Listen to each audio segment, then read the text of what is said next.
ქვეყანაში ხრება ტექნიკური უნივერსიტეტი, როგორც ასეთი. მეტი აღარ არის, ბოლო არ.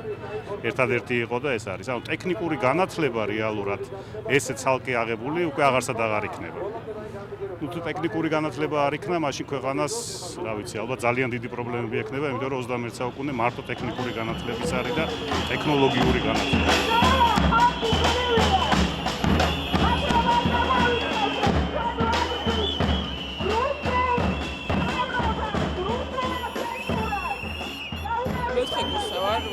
ბაკალავრს, მაგრამ წინ მაქვს მაგისტრატურის საფეხური, სადაც აბსოლუტური გაურკვევლობა მელოდება ამ ეგრეთ წოდებული რეფორმიდან გამომდინარე, იმიტომ რომ ესეთი რამ ნამდვილად არ მომხდარა ისტორიაში, განათლების ისტორიაში მით უმეტეს, იმიტომ რომ რაც დაანონსეს ჯერ ამ ორი ისტორიული უნივერსიტეტის შეერთება, ფაქტობრივად მოკლავს ორივეს კულტურულ მემკვიდრეობას, გარდა ამისა ის ცვლილებები, რაც გველოდება 3+1, რომელიც ბოლონის პროცესს არღვევს, გველოდება საკადრო პოლიტიკაში ჩარევა, რომელსაც ახორციელებენ ძალოვანი უწყების წარმომადგენლები.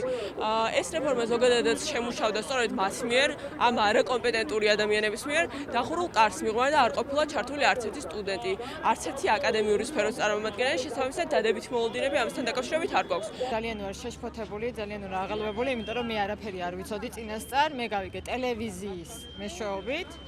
ეს არ არის მარტო ერთი უნივერსიტეტის პრობლემა, ეს არის ქვეყნის პრობლემა. ამ ხელა ორგანიზაციას, რომ ესე გაუფრთხილებლივ, ეს ერთი ხელის მოსმით დასკვნას უდებენ, ესე იგი სხვა რაღაცებს უფრო მარტივად მოერევიან. საქართველოს ტექნიკური უნივერსიტეტის თითქმის ყველა სტუდენტი და პროფესორ-მასწავლებელი დღეს უბრალოდ აღშფოთებულია და ცრემლებს ვერ იკავებენ ამ კანონის გამჟღავნებასთან დაკავშირებით. აქ ვარ იმიტომ, რომ ვაპროტესტებ არსებულ სისტემას, არსებულ რეპრესიულ სისტემას, რომელსაც ხელისუფლების სამივე შტო აქვს მიტაცებული და ახლა ცდილობს, რომ განათლება და საქართველოს საგანმანათლებლო კულტურა და ტრადიცია გაანადგუროს.